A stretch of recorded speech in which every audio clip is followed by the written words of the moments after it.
কোথা থেকে সারা দেশে খরায় সমস্ত ফসল চলে গেছে, বাকিটা ছিল তাও সর্বনাশা বন্যায় সব ভাসিয়ে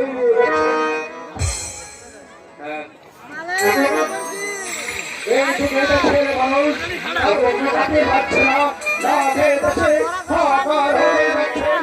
তারপর এক কথায় সমস্ত নদীর মধ্যে একটা মহা শ্মশানে পরিণত হয়েছে।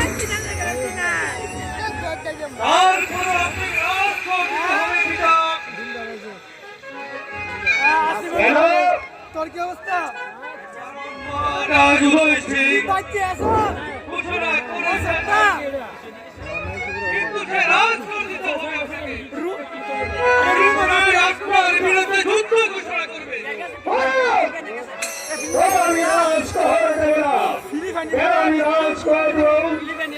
আমার দেশের নিরীহ প্রজা মাথার রং করে ফেলে চার ভাষা উৎপন্ন করে, আর সেই রাজি রাজি উৎপন্ন হতে